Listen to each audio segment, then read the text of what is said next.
You're listening to the Remember the Maples Hockey Podcast in partnership with Black and Gold Productions Sports Media Company and part of the Black and Gold Productions Podcast Network. This show is dedicated to preserve the rich history of the Amesbury Maples ice hockey team, originally founded in 1924 and was known as one of the best amateur semi-pro clubs in the United States. Please support the show by following our social media accounts on Facebook by searching Remember the Amesbury Maples page, on Twitter at Amesbury Maples, and please subscribe to the YouTube channel Remember the Amesbury Maples. If you're a former player or family member willing to be a guest, please send an email to blackandgoldproductionsllc@gmail.com. Thank you and enjoy the show.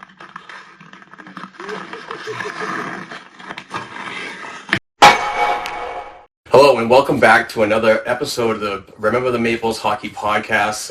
This is a very special one for Frank and I. Frank Gurzack is behind the scenes creating some audio and video for this project.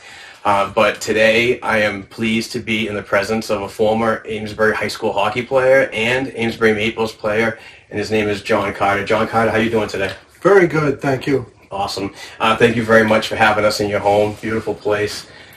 It's really good to connect and talk about your playing days, whether it be the high school or the Maples, but also it was great first introduction to you when we saw each other at Leo Dupree's. Wasn't that wonderful? Yes, it was. It was really good to see everybody get together after 3 years. Obviously, COVID was not, was a big thing, and we just couldn't get together. But just to have a remembrance of what type of man he was and his impact in hockey in our community was absolutely huge. And so I really appreciated you coming over, introducing yourself, and telling the stories. We talked for at least 10 or 15 minutes, and I just found everything intriguing. So the research that I did before this interview was just really cool, and I have a bunch of things that I like to talk about, and if you'd like to get started, we can do it. Let's go. All right. Without mentioning anything hockey related just yet, could you please give the listeners and viewers a couple of minutes to learn more about you growing up as a kid and what part of Amesbury you lived? Also, talk about your family, including your mother, father, and where they were from, and possibly their occupations. Okay, I grew up at 57 Pearl Street, which is right next to the Collins Street Park. Spent most of my youth there, had a lot of good friends, and we're talking, these are in the 40s. And one thing that jumps out at me was my best friend was Paul Swarser, and he scored the last touchdown in 99-6. He and I and his family and my family were very close. They were more affluent. My family was poorer. My father worked at GE and Lynn, and my mother was a stay-at-home mom, and she had some mental illness, which was really tough on us kids. So I had a job, paper route, caddy, many jobs as a young kid. And you asked the question, why didn't I play hockey my first year in high school? It was because I was working. And I really wanted to play, because I had played at Armin Roy's rink with all my friends, and we were really quite good at it, playing hockey, as long as we had each other. And those guys put the pressure on, so it was really them that talked my dad into letting me go out in my sophomore year. Nice. And played 3 years with, you did some great research. Let me just tell you the names, a little bit about them. The top name is Joe Laravere, and no question, he was the best hockey player amongst us. He and his boys followed him at Amesbury High, but he was the best of the group. It's Wayne Hart, Hartt, who was a wicked good scorer, could put the puck in the net as good as anybody. Bill Diggio, was a goalie. He had some good games, but he didn't mesh with the guys. But he was good. Todd Holbrook, wonderful. Great kid. Went on to RPI, on full hockey scholarships. Most of the kids at that time were getting good hockey scholarships. Todd, unfortunately, playing in the NCAA finals, I believe, in Denver, got a brain injury, and he couldn't read after that. Oh, jeez.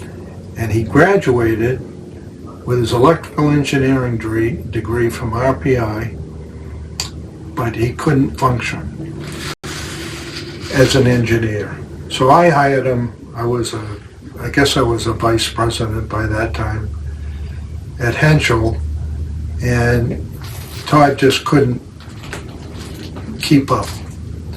So unfortunately, he was a ward of, once his mother and father passed, he was a ward of his brother, and his brother and I were close.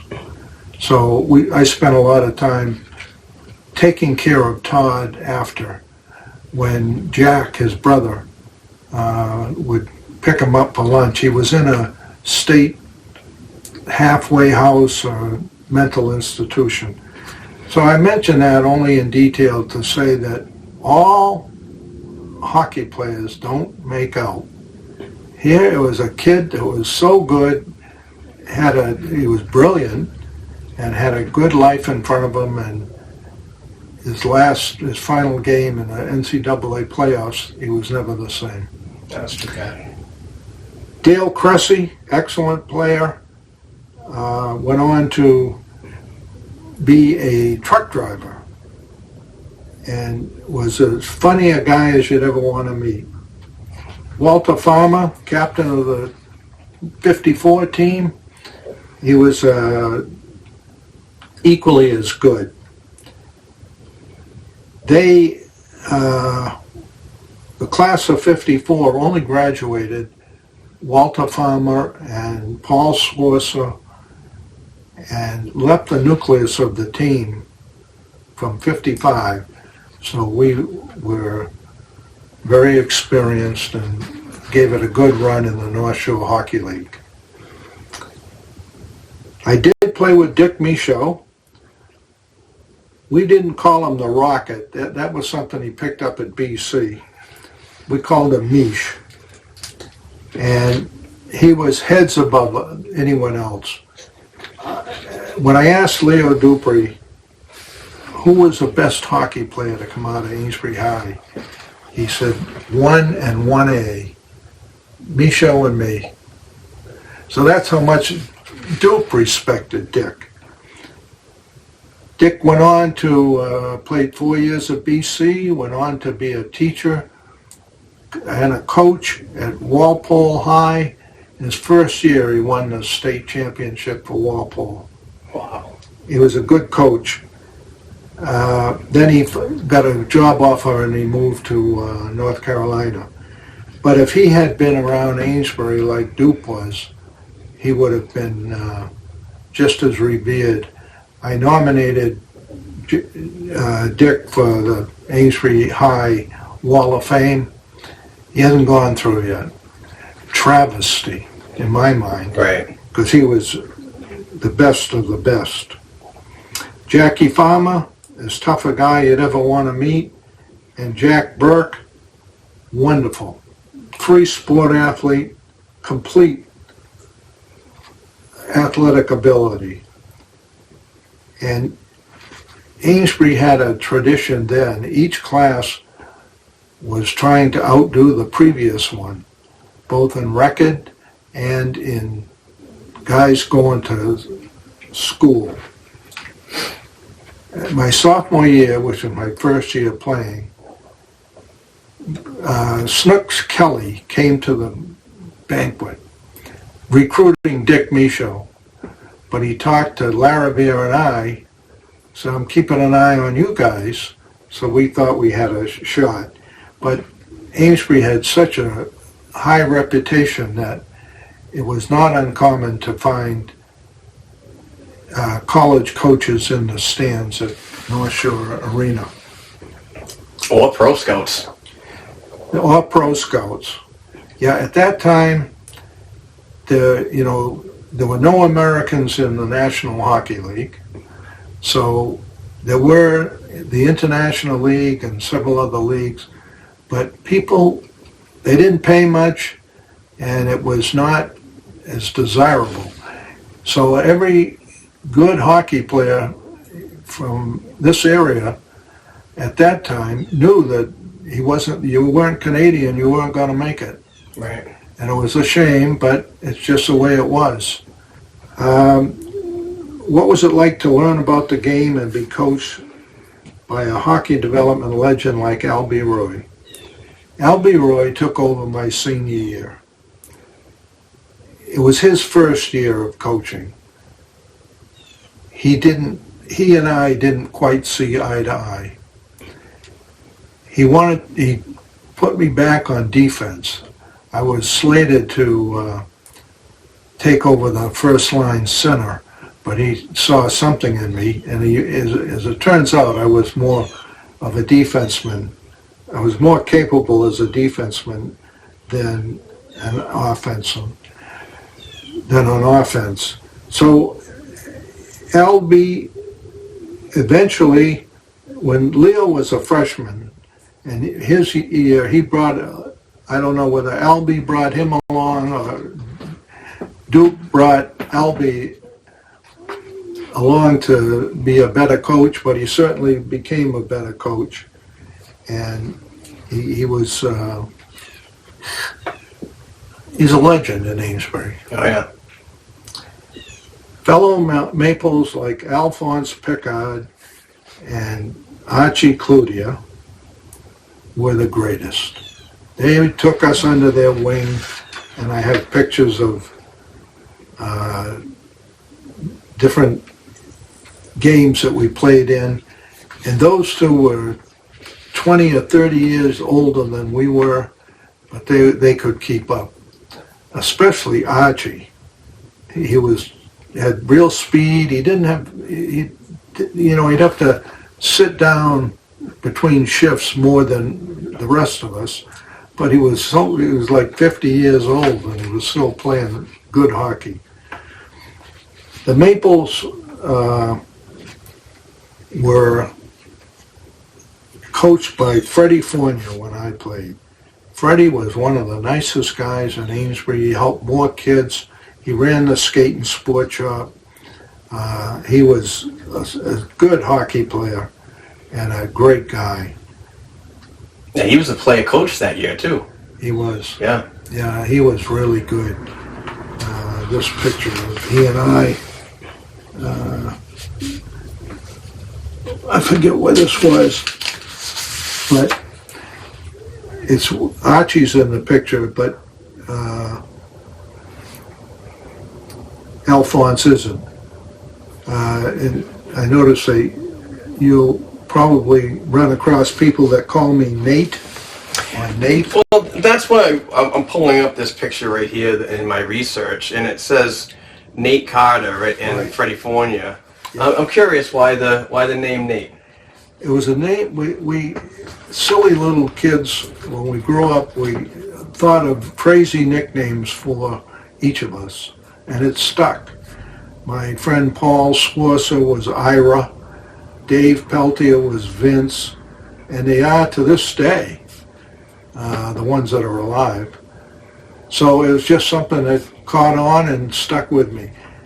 After high school, I didn't get called that. I went in the military, and it dropped. So whenever I hear, "Hey, Nate," I know it's somebody from Amesbury High.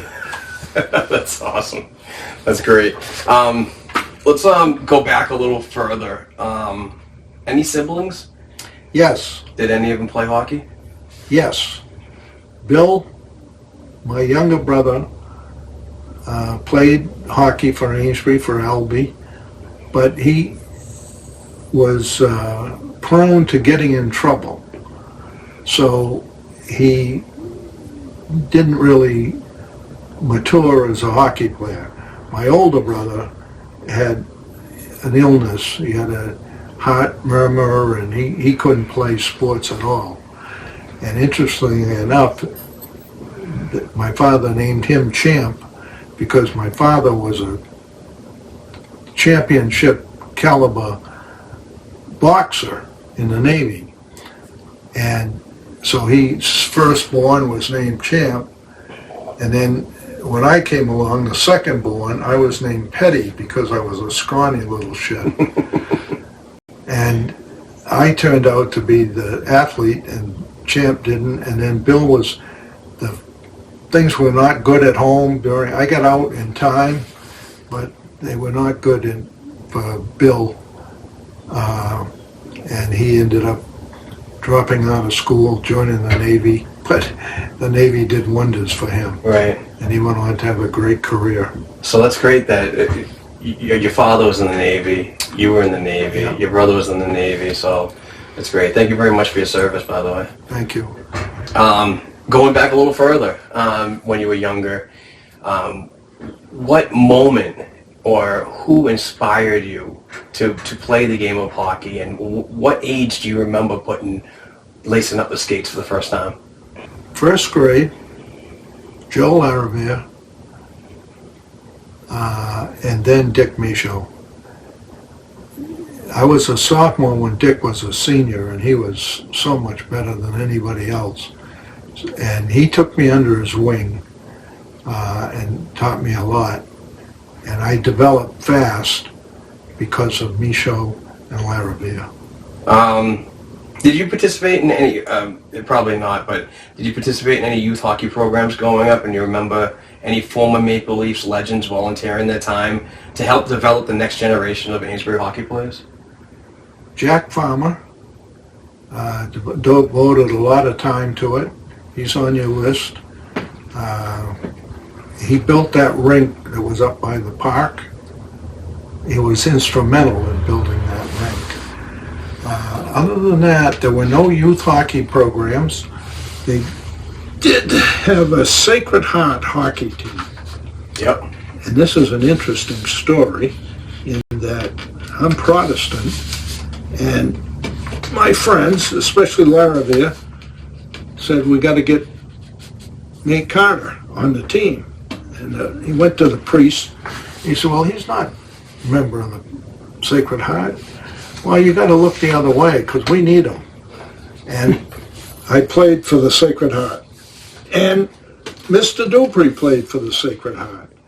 So not only did I know Leo in high school, I got to play with Leo, and I don't know how old he is in this picture, but that's him. Okay. He's real young, and that's me. But I was the only Protestant kid on the Sacred Heart hockey team. Nice. Back in the 50s, the parochial schools were really big. Majority of kids would go to either St. Joe's or Sacred Heart. Yeah. And then a smaller percentage of us would come from the other schools. So that's the first time I laced him up was with Joe, and we used to practice in his cellar, shooting a puck off linoleum, and we'd do it for hours until his father noticed one day that the cement wall, it was a rock foundation, and the cement rocks were getting chipped away because we'd be at it all day long while he was at work, and we got punished for doing that, and we couldn't do it anymore, so we had to find another way. But the whole avenue, the whole neighborhood, we were so close that all five of us played hockey, five main ones, and some to varying degrees. But they're the result of the level that we got to play at was a result of Armand Roy's rink. We used to, he had lights there. We'd stay till after dark, And I can remember going home and I'd stick my feet in the oven to try to get warm after, being out there for 3 or 4 hours. But we did learn the game, and we learned it well. That particular year that you played in your first year as a Maple, was at the rink at the park? Yes, and most of the time we played in Exeter. Okay. And we did travel. The story I told about 20 below zero happened to be in Wolfboro, New Hampshire. And I didn't play too long. I had a lot on my plate at the time. I was going to school. When I got out of the service, I went to UMass Amherst and UMass and Lowell Technological Institute. Got degrees in electrical engineering, which is what I really wanted. But every chance I got, and I was at any time at all, I'd call Freddie and come on up and go play. It's something that gets in your blood, and you really miss not being able to play. So I took every chance I get to call Fred and play for the Maples. So you grew up with Joe Larrivere. You graduated high school with Joe Larrivere. And then after high school, there was a period where you served in the Navy, and then you went to school, as you previously said. But when that was all done in the 62-63 season, basically your rookie year, what was it like to come back to town and get back on the sheet of ice with Mr. Larrivere? What was that feeling like? It was wonderful. It was euphoric, because Joe and I were always close. We'd grown up together, and to play with him, and Wayne Hart also. Wayne was a little younger than us. He was in the class of 56, I think. He was an excellent player, but to play with those guys, just like we did when we were kids, it was wonderful. And with Freddie, he just knew the game so well and was such a good player. He would match us up and make a line out of us, and we were just thrilled to be playing again. Were there any other players that you played with that we haven't discussed that stuck out to you that were really good players? Yes, Jackie Burke. Tino Bertolini was a goalie. He was such a great football player, but he had Coke bottle glasses, and he couldn't see well, but he was the goalie, and he would stop anything. Of course, Tino went on to fame as a football player, went through BC and played in the Sugar Bowl and won, and then he coached at Amesbury High for a while. He's no longer with us, but he was the best football player ever to come out of Amesbury. My football career was just the opposite. I wasn't that good a football player, and a baseball player I was okay. But Taz used to get mad at me sometimes, and he said if I made an error or whatever, he said, "God damn it, Carter, I'd bench you if it wasn't for your damn bat. I need your bat, so I got to play you." I had to work the 3 sports in between jobs, and that was hard, but it served me well. Whereas Joe Larrivere, he never worked anything. He didn't have to. And Paul Swarser, he worked the paper route with me. Yeah, but he didn't, he was more well off than we were. I had to work to help feed the family. When I got out of high school, I had an offer of a hockey scholarship, a couple of them, and the only way I was going to go to school was on a full ride. I was playing up to Stewart's rink after graduation from high school and racked up my knee. Couldn't pass the physical. Didn't get the scholarship. Down, despondent. My world has come apart. I couldn't play hockey. So I joined the Navy. And I wanted to fly. Well, I should have told the real impetus for that. When I was a sophomore in high school, the football team won the state championship. The town gave us a trip to New York City. Tino was the captain. Tazaneri was the coach. I had never been out of Amesbury. And here I am in New York City going to see Mary Martin in South Pacific. And it was such an experience. And I was a 15 or 16-year-old kid.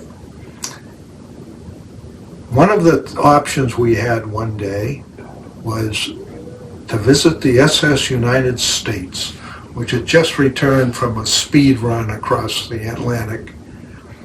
And Coach Gurzack took us on that. Different coaches would take different groups of kids to an outing, a day at Yankee Stadium, whatever.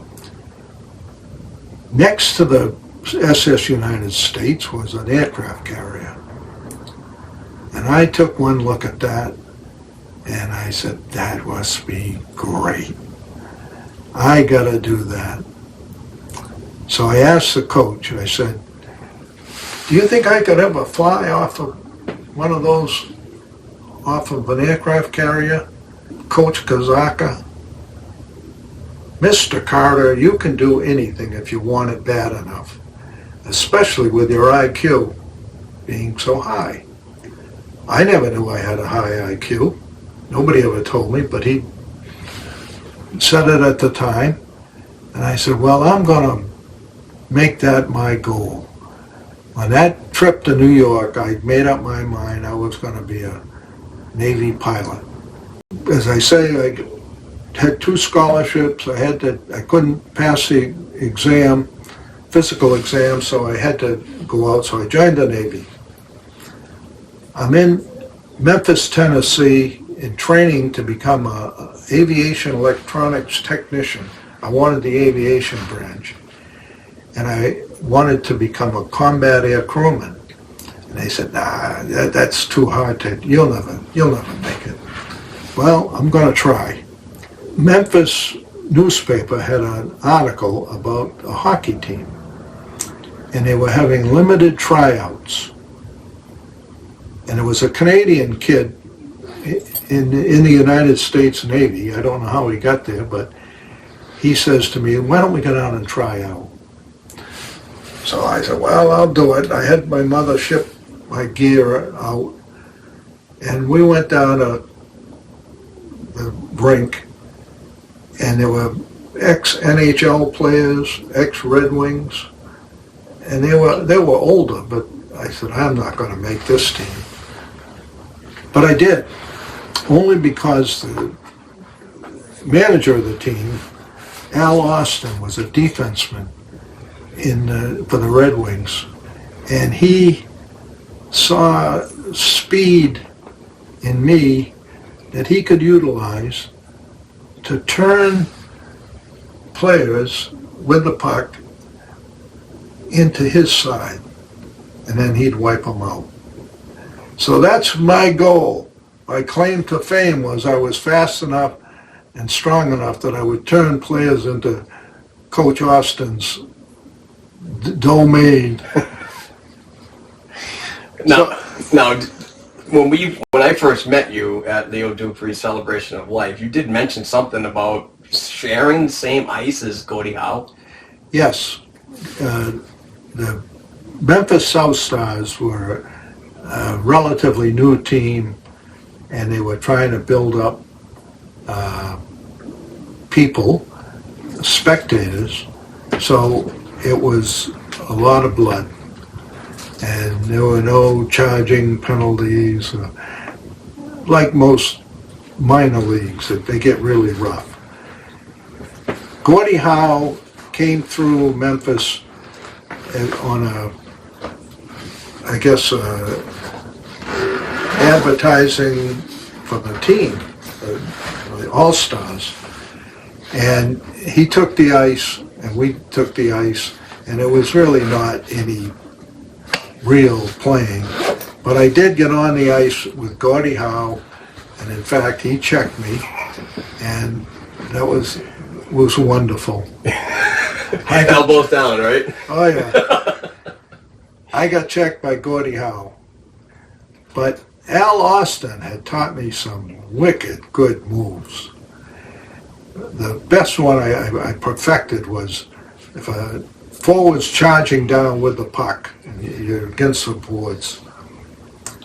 If you do the physics, which I did, you backing up and him charging down, big guy with speed, the forces are not in your favor. You're backing up. Right. How the hell are you going to equalize that force? If you go into him, you're going to get clobbered. Well, Al taught me this check, that you go into the boards like you're going to throw a hip check. And you start to throw the hip check, and when he gets really close, you flash your knee out and get him on his downward knee, and it's a wicked leg check. And he goes over, but the refs can't see that it was the knee that caused it because they think it was the hip, or it might have been the hip. Right. Tough penalty to call, and you were able to hide that real well. And that, I had that one down pretty good. But one game, I actually had done that leg check, hip check, hip leg check, on a player from Tulsa. We were playing Tulsa All-Stars. And this guy was from Malden Catholic, he had played. And I don't know what military, how he got to play for the Tulsa All-Stars. But he was pissed. And he, a couple plays later, a couple of shifts later, I had a chance to go down carrying the puck along the boards, and he wiped me out. Probably ran halfway across the rink before he did, but so I'm down and out, 3 broken ribs, go to the hospital in an ambulance. Then all of a sudden I realized, hey, I'm in the Navy. I got to be at muster at 0800 Monday morning. How am I going to get out of here? So I called some of my buddies and said, come on down and visit me. This is Sunday afternoon. They came and visited me in the hospital. We snuck out, all of us. Went back to the base. And I made the muster barely. So I'm there thinking, oh boy, I dodged a bullet. The officer in charge said, Carter, front and center, your commanding officer wants to see you immediately. I'm in deep shit. So I go up to the CO's office, and he said, what happened to you? Because I was all taped up and had a sling. I got in an accident, sir. Oh, what kind of accident? Automobile? No, I was playing hockey. Oh, where were you playing hockey? In Memphis. And I'm trying to be as vague as I could. And he stood up, and he says, I was at the game. And he said, that was a dirty check on you. I love that story. Oh, it was. And I went, whoa, who is this guy?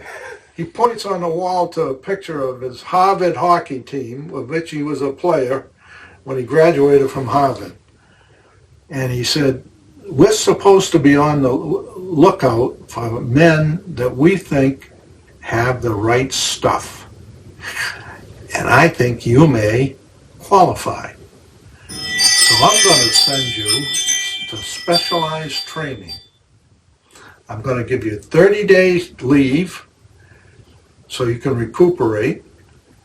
I'm going to give you a diploma as an aviation electronic technician early, and good luck. It's going to be tough. He said, I don't know. I said, well, what will happen if I don't make it? I don't know what they'll do with you. It's up to them. But I'm passing you on, and I'm not acting on disciplining you. I'm passing them on to them to decide what to do. If you make it, you'll be very successful. If you don't make it, I don't know what they'll do with you. So I went through the training, graduated. It was tough, but, and I got appointed to I got made a combat air crewman through this training, which was, at the time, there were no SEALs. There was underwater demolition teams, and aviation had a branch of select guys called mustard cutters. Training was tough, but I loved it. And it was just what I needed. It was a lot of pent-up emotions because of my childhood and the problems, my mother having mental illness. And by the way, my father killed himself, suicide, while I was in the Navy. So that shows you how bad it was. Right. He was a great guy, and but I got out of high school before any of it really deteriorated, so I didn't feel it. But I had a lot of baggage, and that was just what I needed to be tested and pushed and prodded and delivered. So I graduate, and now I got a promotion. I'm a combat air crewman. I get sent to an aircraft squadron called DS-39. That's what we flew. Oh, wow. It's an ASW plane that's 4-man crew, pilot, co-pilot, and 2 crewmen.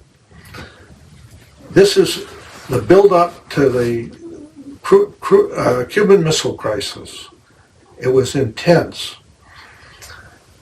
And we would keep these Russian submarines surfaced. There weren't nukes then, and they'd have to come up to charge their batteries, and we'd run them down. And it would be day after day, and they'd be frustrated. But we stopped them from getting into Cuba. That was, I did that for 180 missions, and I was really good at it. We won the ASW championship in 59 or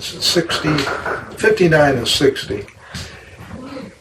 And the one thing that everybody aspired to was becoming a mustard cutter. And I became a mustard cutter, and that door knocker is, out of respect, every crewman that comes into your quarters has to knock on that. Oh, that's great. Yeah. It was and you wore a special patch, and you never had any duty, and you had extra liberty. It was really an honor. But I liken it back to hockey.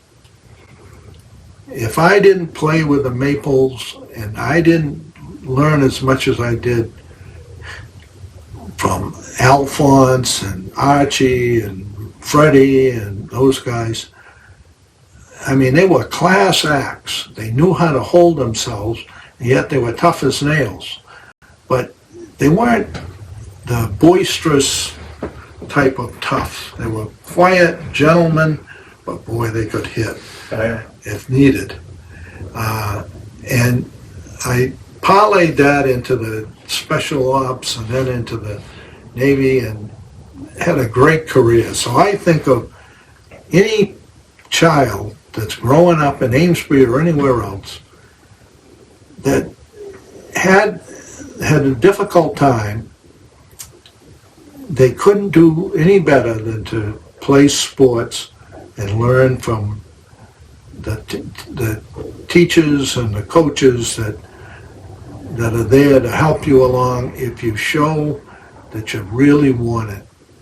And it sounds blasé and easy, but if you put your mind to it and work hard, it's doable.